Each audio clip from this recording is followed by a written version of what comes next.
Good afternoon from Painesville. Welcome to Elbc Newsline. Today is Thursday, February 5, 2026, and I'm Grace Tower presenting in the headlines.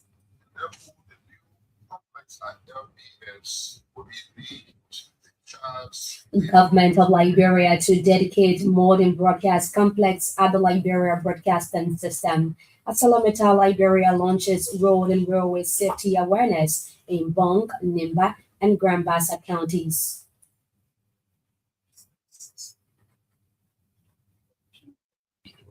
Agriculture Ministry reports over 9,000 jobs from 2024 to 2025, and away from Liberia, dozens killed in fierce shooting attack in western Nigeria.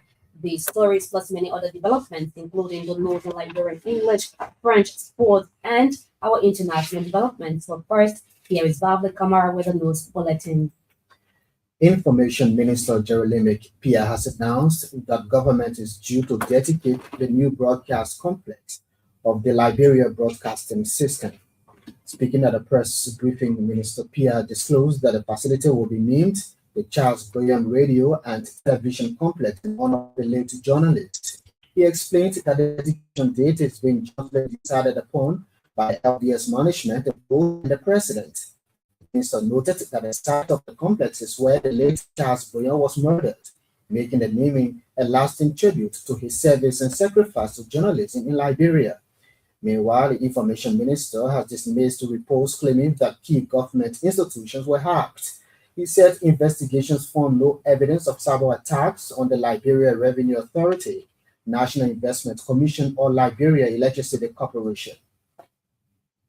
At the same time, Information Minister Jeremy Pia says the government is making steady progress in stabilizing electricity supply and improving road networks nationwide.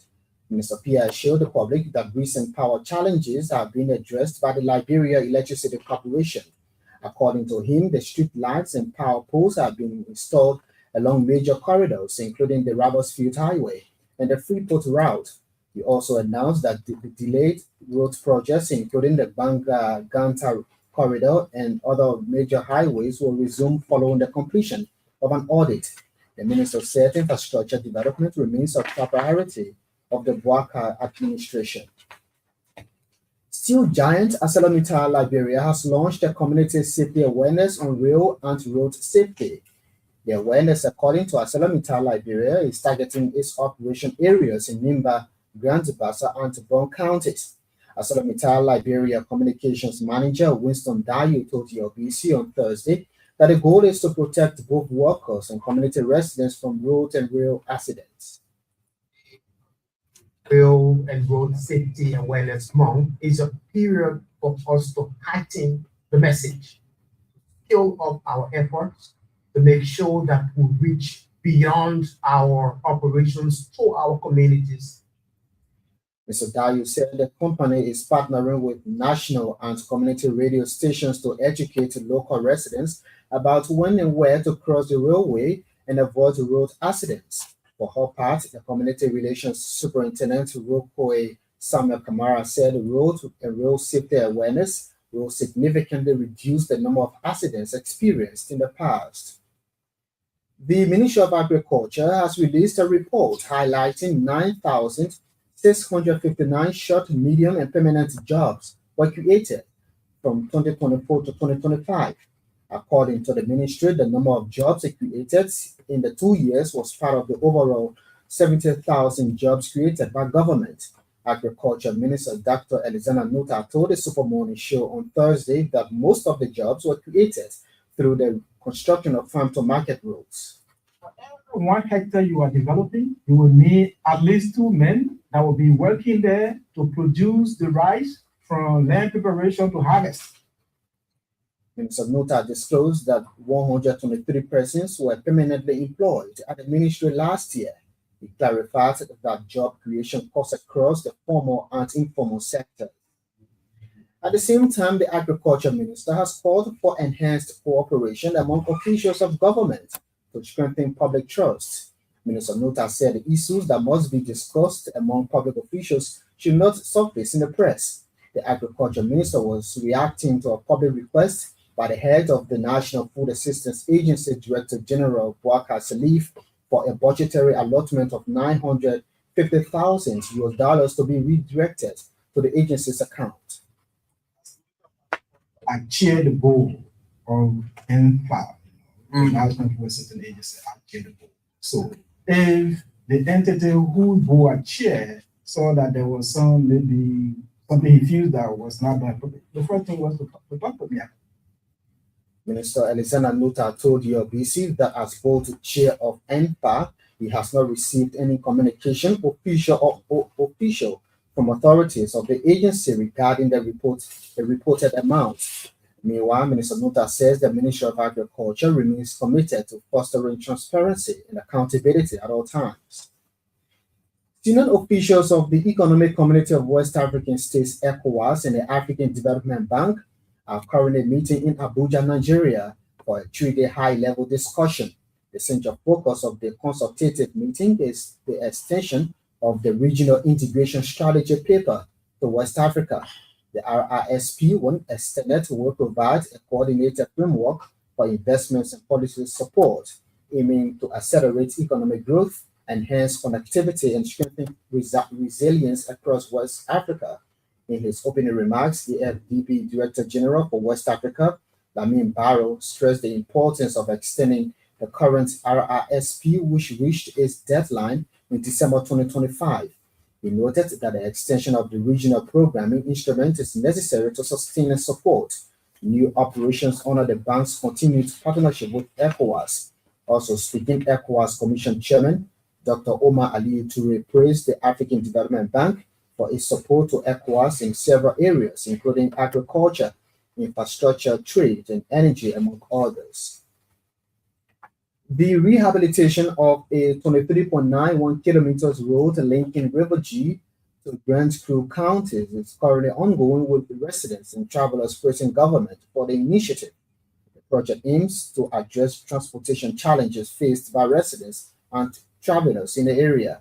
A correspondent post River G County District 2 Representative Chidople Wo is disclosing that the road rehabilitation was funded under the National Road Fund Reform Program. Representative Wo also praised government and the River G Legislative Caucus for supporting the project. Meanwhile, motorcyclists welcomed the initiative, expressing gratitude for the ongoing roadworks across the country. The Ministry of National Defense has announced the preparations for the celebrations of Armed Forces Day 2026. The day will be celebrated under the theme Securing Liberia Together. Deputy Minister for Operations Spencer Liko said the event will highlight the AFL's role in protecting national peace and stability.